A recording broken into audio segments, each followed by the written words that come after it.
Hey y'all, welcome back to my channel. Today's video is going to be a fun one, so stick around. Today I am sharing some of my spring favorites, and this is actually a collab with Gina over at Gina B Homeschool. I will tag her channel below. Make sure you go check her out, let her know that I sent you. And then there's also going to be a playlist down in the description as well, where we're sharing spring things. It could be anything, right? Some people are going to be sharing unit studies. Some people are going to be sharing books. Some people are going to be sharing, I don't know, the activities, all kinds of stuff. There's going to be all kinds of good, fun spring things. So make sure you check that out. I'm just going to be sharing some of my spring favorites. These are in no particular order, rhyme, reason. They're just things I quite honestly walked around the house and said, this is something that I really like for this time of year. Oh, I remember this thing. It's something that I do this time of year and it's one of my favorites. So, yeah, we're just gonna go for it, and I hope you guys enjoy. First up, let's start with my shirt, okay? I didn't think about that until right now, but these are comfort color tanks, and they're my favorite for summertime because it's a thicker cotton material, and so they hold up really well, and I just love them. They're like a loose, comfortable fit. And where I live, you have got to have some kind of sleeveless tank, something for summertime because it gets hot. So yeah, one thing that I didn't plan on, but comfort colors tanks, love them. Next up, let's go these things. Let's see, will it focus? Focus here. So not this one specifically, but I got this from Target Dollar Spot. It's just a little 3-flower. It comes with a sunflower, forget-me-nots, and daisies. Again, I just found this at the Target Dollar Spot. They seem to always have cute little things. Also another option, and I should have grabbed them. They're actually outside on the porch because I'm waiting again on the soil, but they're little boxes from Dollar General. No. Yes. Dollar General. It's little boxes of like wildflower mix, and it's just hundreds of random wildflower seeds. And we like planting those too. Literally just rake up a little bit of dirt. We'll sprinkle and kind of throw those around, kind of rake the dirt up a little bit over them, water it, and we just wait and see what happens. They're $1.25 now. But yeah, for a buck, not a bad deal. And it's pretty cool. You get a lot in there. If it works, great. If not, it was $1. So not a big deal. Now to kind of go with that, I've got 3 books here. Everything that I can link for you. As always, I will try to. Obviously, the little flowers, I'm not going to be able to. I may be able to find some comfort colors on Amazon or somewhere. I'm not sure. I'll see what I can find. But these next 3, I know you can get them on Amazon because that's where I got them from. And they really, for me, are just resource books for a wide variety of things. More of, yeah, I mean, really you could use them for all kinds of stuff, and that's why I have them, because I think no matter what, they would be useful, and they're full of things that I would like to know more about and would like to learn about. And so first up, I have The Backyard Homestead. Again, I got this off of Amazon, and this is literally just a book full of all kinds of information on gardening. What is this? Homegrown grains. Okay, so if you're trying to do different grains, cooking with grains, there's chickens in here, there's goats, there's what is that? Ducks and geese, goats, you got pigs, you got cows. There's some information on canning in here, making butter, just lots of really good stuff in here.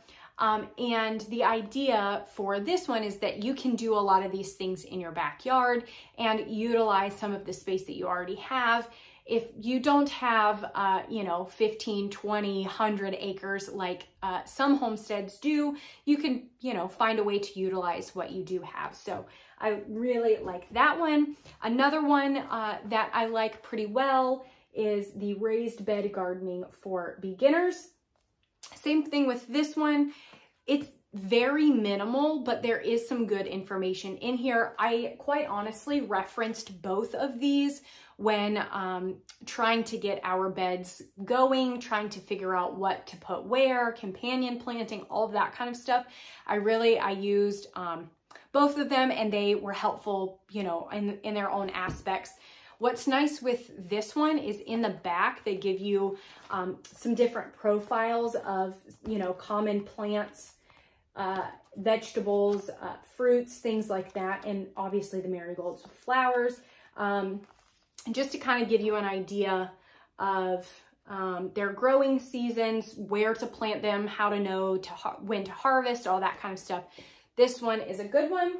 And then last up, this I think was the very first resource book that I got when I initially had this want to start homesteading, and I don't want to say start homesteading because we're really not homesteading, but just to do better at becoming more self-sufficient, right? I want to know more about growing our own vegetables, and I want to know how to make butter, and I eventually would like to get some goats, and how do I care for those goats?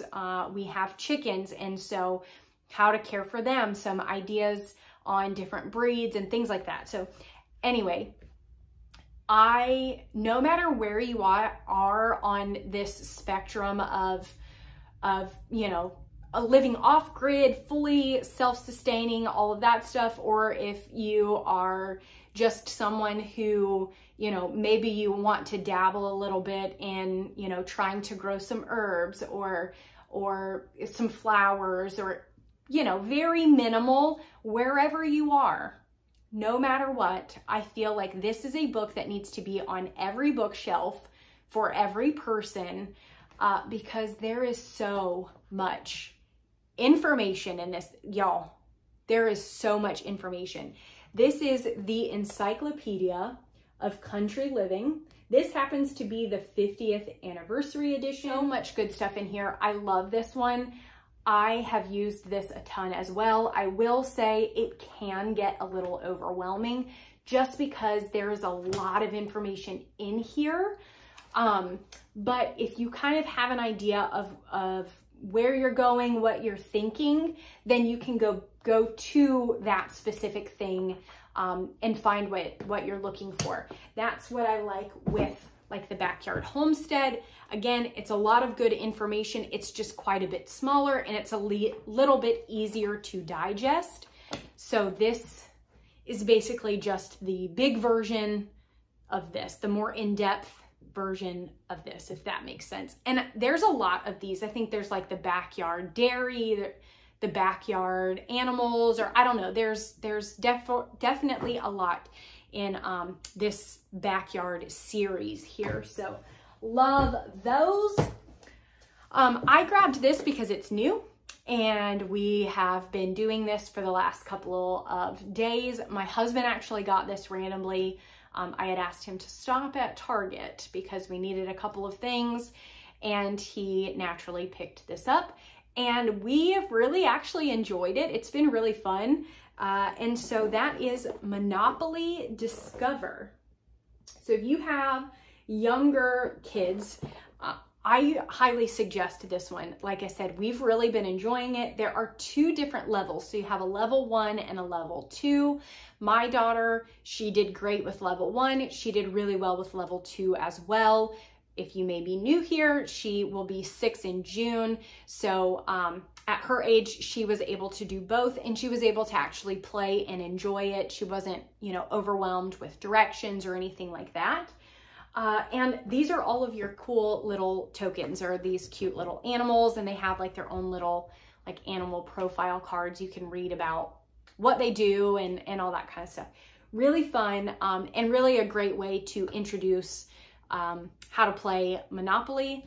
And so yeah, we really like this. All right, my next favorite is actually going to be a Gather Round unit study. Now this, I'm choosing this one because I feel, obviously, given what it is, it fits in really well with spring, and it's not, it's a unit that you could do at any age. Now, if you've been around at all, you know that we did the Ready to Read series before we got into the main units, and some of those like Burrows and Holes could be really good for springtime. What's the other one? At the Pond. At the Pond could be really good for springtime, but that's specific to Ready to Read. So if you have older students, or if you have students that are not ready to read, then those wouldn't really work for you. So I chose this one because I really love it. I think it is extremely well done. And you could use it, you know, for any of your ages. And of course, that is the Easter mini unit study, He is Risen. Now, for those of you who are not familiar with Gather Round, this is a mini unit, and so it's only 10 lessons. So the unit itself is smaller, but then also you get fewer pages in the student notebook as well. So you could very well add this in with, you know, your main curriculum if you wanted to. I know people who have taken the specific days like Palm Sunday, and they will do the lesson on the actual timeline, you know, kind of pre-plan and line it up that way. And we really liked it. Like I said, I think it's done really, really well. And I don't think it's really ever a bad idea to revisit this every year and talk about it. So yeah, really love this one. It's one of my favorites, and I am looking forward to doing it again this year. And yeah, now that I've gone through Living Off the Land and I'm seeing how cool and beneficial it is to do the extras, I want to do more of the extras with this one also, because we did not do that last year. So yeah, I'm looking forward to that one. And of course, I can't have a favorites without including some books. So I mean, I know I already gave you like my little gardening, homesteading books, but these are some of our favorite like reading picture books. First up is Fletcher and the Springtime Blossom. This is really, really cute. We like Fletcher. We've actually not read the springtime one yet, but we did read, oh, what's the winter one? We read Fletcher and Winter something, and it was really cute. So I'm quite sure we will like this one. But what I do like with Fletcher is my daughter can read it too. It's easy enough that, you know, she's able to read most of it. I do obviously have to help her a little bit, but for the most part, she can do that one. Next up is The First Strawberries. We have had this for a while. This is another imagination library book that we got. Again, where we live, strawberries are really kind of in season right now. We actually just had like this massive strawberry festival, all that stuff. So this is really good for us for this time of year. Of course, we have The Gardeners. We Are the Gardeners from Joanna Gaines. This is another one that we just like to read together.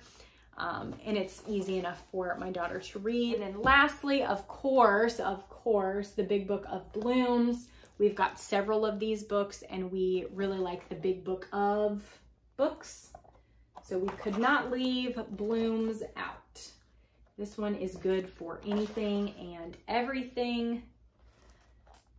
And I have a lot more. So if you guys want to see more spring books, if you guys want like a spring book haul, I will be more than happy to do that for you. So make sure you let me know in the comments if you guys want that. That's just you know, a couple that initially caught my eye when I was thinking of some books that we like to read this time of year. But if you want more of them and you want, like, you know, more in-depth look, I'll be happy to do that. Also with the Easter unit from Gather Round, if you guys want a flip through of that, let me know that as well. Obviously I have the teacher's guide already. I will need to reprint a student notebook because we have gone up a level and we used it last year. So, but yeah, I can definitely do that for you guys as well if you'd like that. So let me know that also.